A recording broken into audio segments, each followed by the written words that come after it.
Oh no. Hello, there you are. Welcome, ladies and gentlemen. Welcome to tonight's episode of Morte D'Arthur. Tonight, Morgane Le Fay continues to stir her evil hand.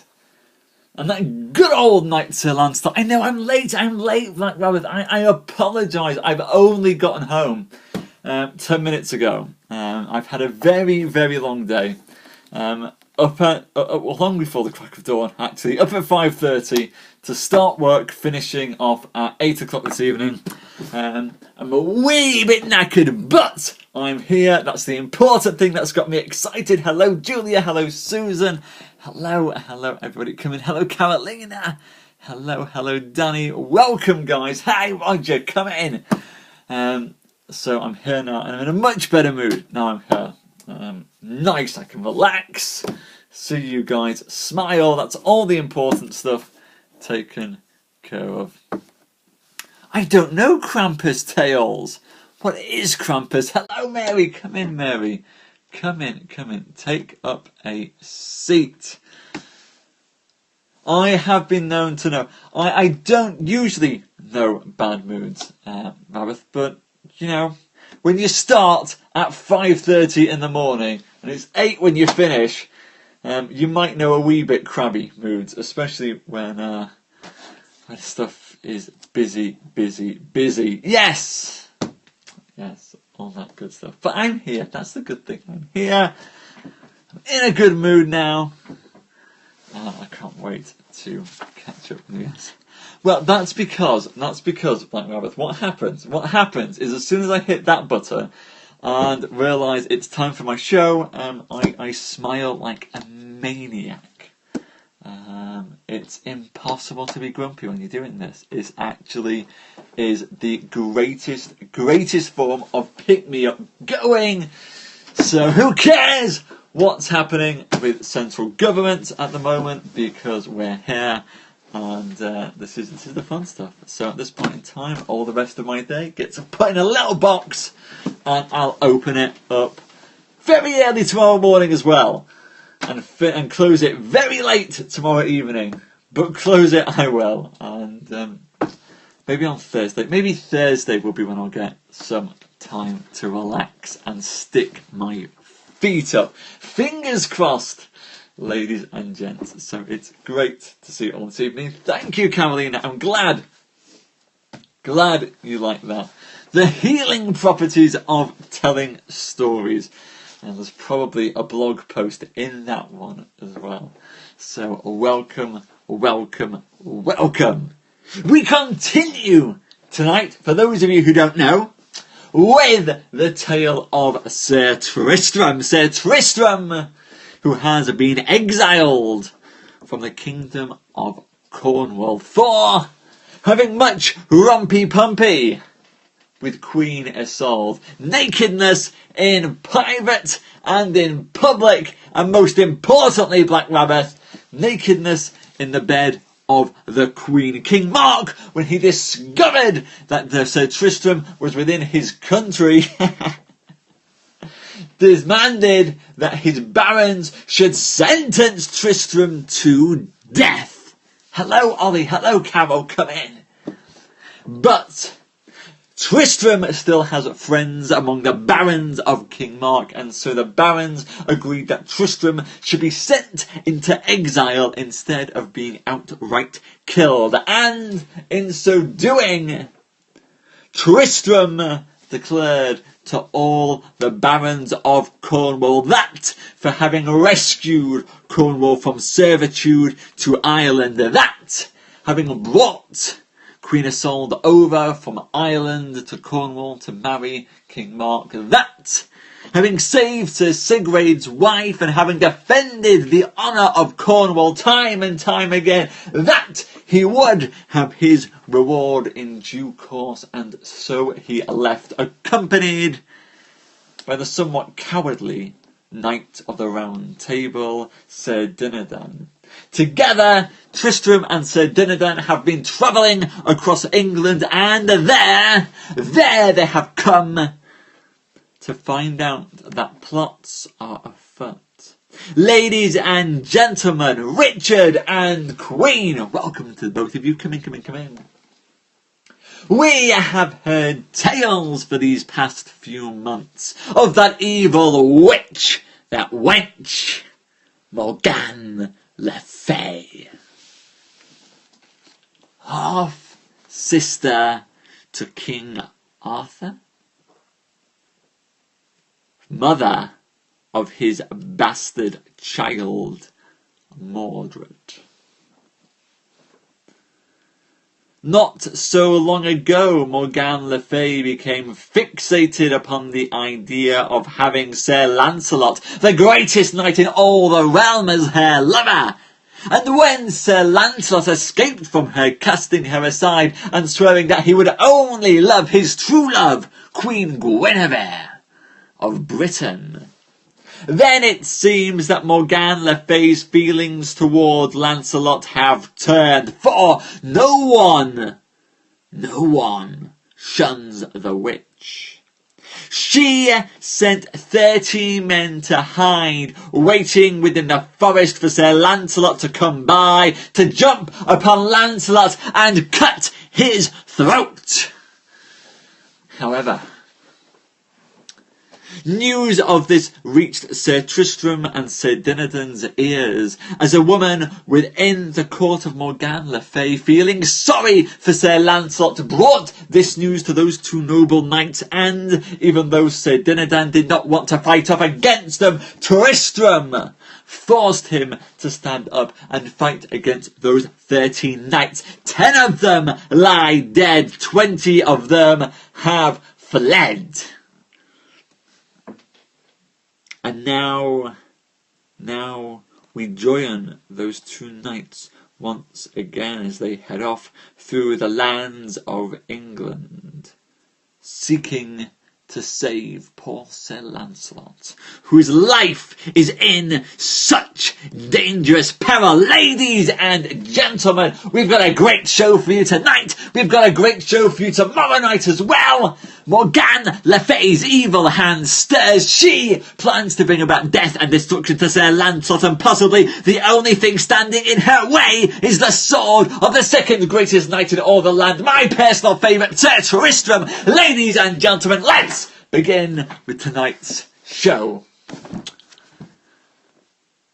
Then Sir Tristram and Sir Dinadan rode forth their way till they came to the shepherds and to herdmen, and there they asked the shepherds if they knew any lodging or harbour that they might have.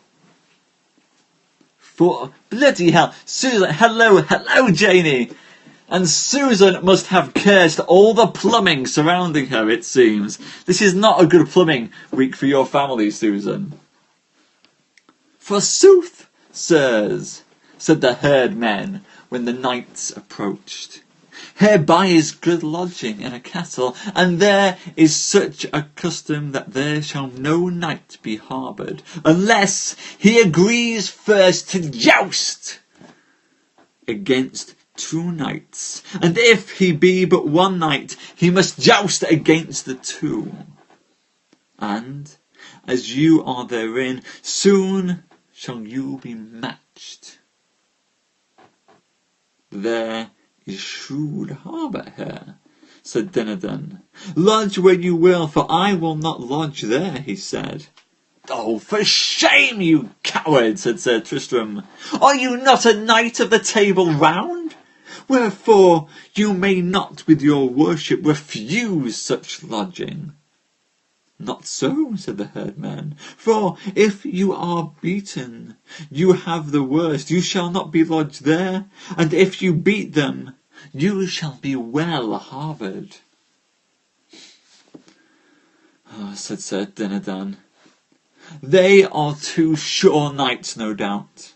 And then Sir Dinadan would not lodge there in no manner, but as Sir Tristram required him on his knighthood.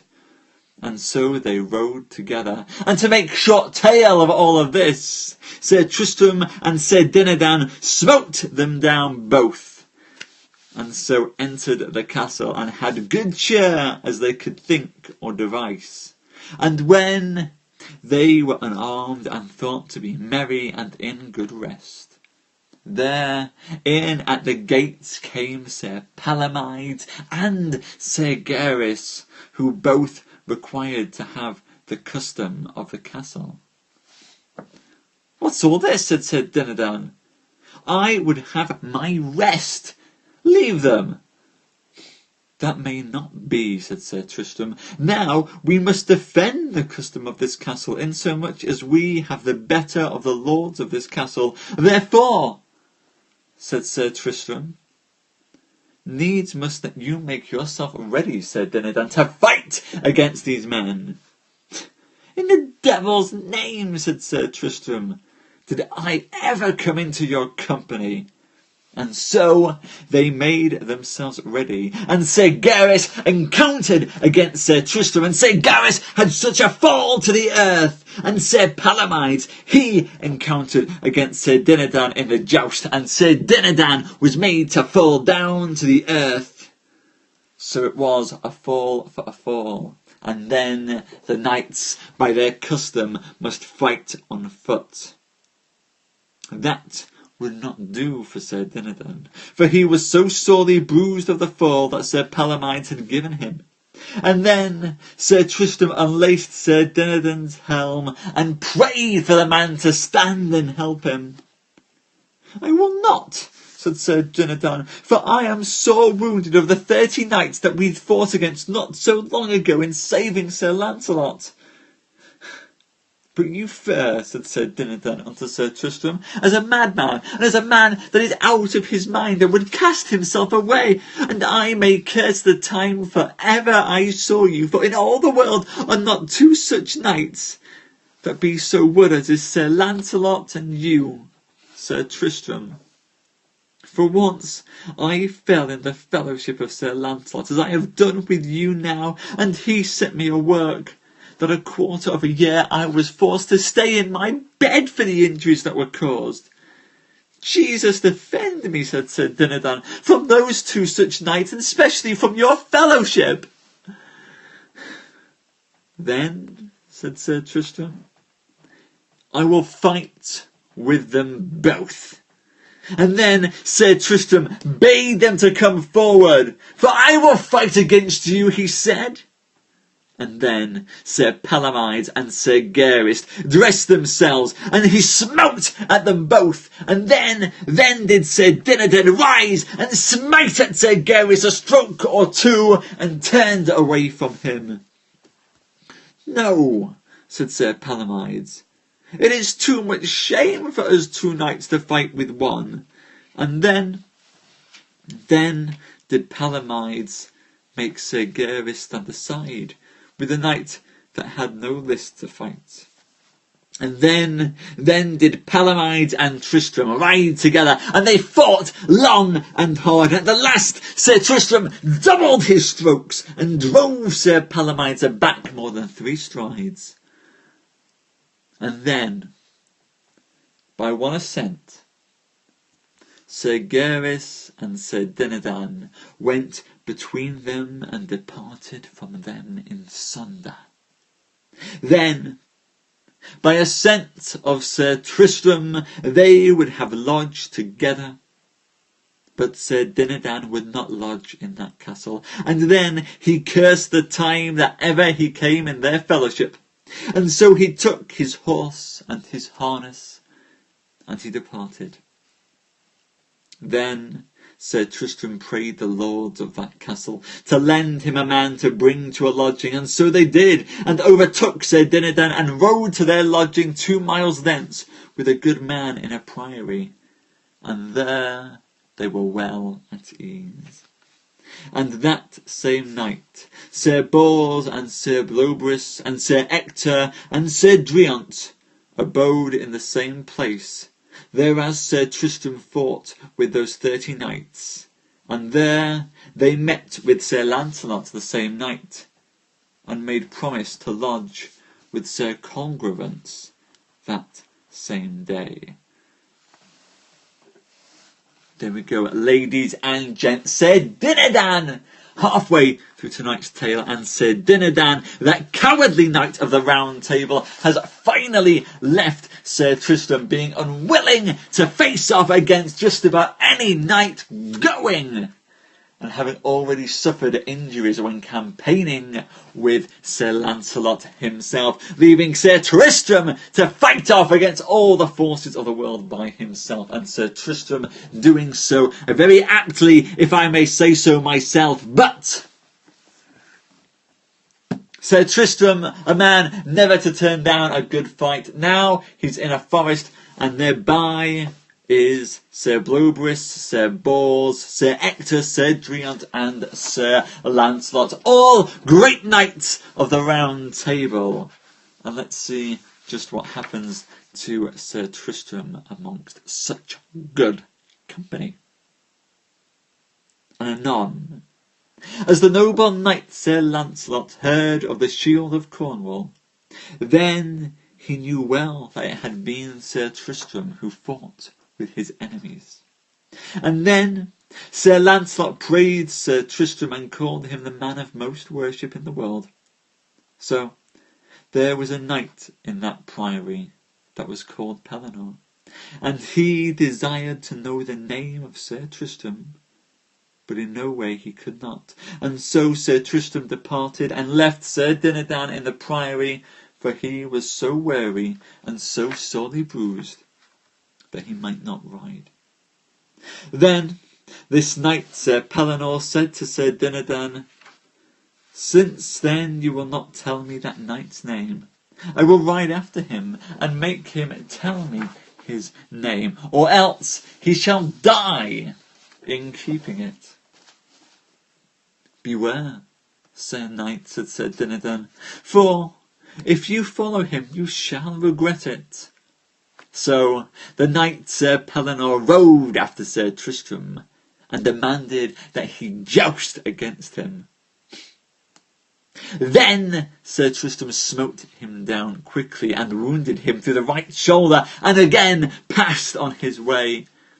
And on the next day following, Sir Tristram met with pursuivants, and they told him that there was made a great cry of a tournament between King Carados of Scotland and the King of North Wales, and either man would joust against each other at the Castle of Maidens. And those pursuivants sought all the country after the good knights, especially King Carados, who would make seeking for Sir Lancelot the Lake, and the King of North Gallis let seek after Sir Tristram de Lyon. And at that time Sir Tristram thought to be at that joust, and so by adventure they met with Sir Kay the Seneschal, and Sir Sagramore the Desirous.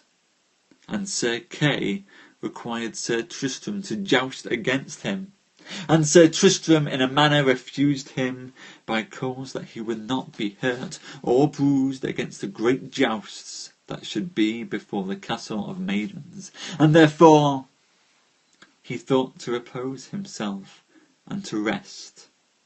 And always Sir Kay cried, "Sir Knight of Cornwall, joust with me, or else yield yourself to me as a recreant." And when Sir Tristram heard him say so, he turned to him, and then Sir Kay refused him and turned his back. Then Sir Tristram said, "As I find thee, I shall take thee, Kay." Then did Kay turn with evil will, and Sir Tristram smote Sir Kay down and rode forth. And then Sir Sagramore the Desirous rode after Sir Tristram, and made him joust against him, and there Sir Tristram smote down Sir Sagramore the Desirous from his horse, and rode his way. And the same day he met with a damsel, who told him that he should win great worship of a knight adventurous that did much harm in all that country. And when Sir Tristram heard her say so, he was glad to go with her to win worship. And so Sir Tristram rode with that damsel for 6 miles, and then met with Sir Gawaine. And Sir Gawaine knew the damsel, for she was a damsel of Queen Morgane le Fay, the witch.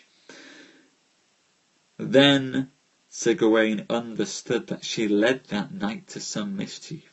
"Fair knight," said Sir Gawaine, "where do you ride now with that damsel?" "Sir," said Tristram, "I know not where I ride, but this damsel will lead me where she will." "Sir," said Sir Gawaine, "you shall not ride with her, for she and her lady did never good, but ill instead." Then Sir Gawaine pulled out his sword and said, "Damsel, if you tell me anon for what cause you lead this knight with you, then you shall die for it right anon. I know all your lady's treason and yours." "Oh, mercy, Sir Gawaine," she said. "If you will save my life, I will tell you." "Say on," said Sir Gawaine, "and you shall have your life." "Sir," she said, "it's the Queen Morgane le Fay, my lady. She hath ordained 30 ladies to seek and spy after Sir Lancelot, or for Sir Tristram, and by the trains of these ladies, whoever may first meet with either of these 2 knights, they should bring them unto the castle of Morgane le Fay, saying that they should do deeds of worship. And if either of the 2 knights would come there, then there would be 30 knights lying and waiting and watching in a tower, there to do battle against Sir Lancelot or Sir Tristram." "Fie! For shame," said Sir Gawaine, "that ever such false treason should be wrought or used in a queen and a king's sister, and a king and queen's daughter." There we go, ladies and gentlemen. It has seemed that Morgane le Fay's anger has turned from just Sir Lancelot. Now it is directed against Sir Tristram as well. She has sent 30 of her ladies to lie about the countryside there to find Tristram or Lancelot and bring them into a trap at her castle and there have their throats slit. Ladies and gentlemen, now that Sir Tristram has found out just what's in store, will he turn away? Will he flee back into the forests of Britain? Will he shy from the anger of Morgane le Fay, or will he meet it head on and sword raised in bloody, smiting combat? You will get the chance of finding out tomorrow evening, which I am really, really looking forward. No. Tristram only runs naked towards his one true love, the Queen Isolde, people who also have the name Isolde but aren't his one true love, and random ladies of the court of Cornwall. That's it. He doesn't go for anyone called Guinevere. Guinevere's from the wrong court. Tristram, many people think, is a bit of a love rat. He's not. He's very, very principled. Only women who are called Isolde or are within the court of Cornwall. It's simple. How could you guys miss that? He is a very dangerous Roger. He is the second most dangerous knight in all the realm. And that's one of the many reasons why we love him. And we will return to Sir Tristram tomorrow. I cannot wait. Anyway, in other news, coming up now tonight is... what's coming up tonight? Andrew Marvell over on Poetry Live. We are going into the lands of courtly love and some of the most beautiful poetry ever written. So after yesterday's excitement and silly voices, by the way, I am still feeling the effects of my throat from last night's voices. We will be returning to something far more romantic and courtly tonight. So please join me for that in a couple of minutes' time. Queen, dry yourself off. Get those soap suds out of your eyes. Thank you so much, everyone, for joining me tonight. Thank you, Susan. Thank you, Black Rabbit and Roger. Thank you, Julie, Danny, Queen, and Marissa. It's been great to see you all. Scope for Poetry Live about to start up. Susan, I know the feeling. I know the feeling. Electricals really shouldn't be taken into the kitchen. And, yeah, it happens. Anyway, I'll see you guys very, very shortly in a couple of minutes as we go and unearth that beautiful romantic rogue, Andrew Marvell.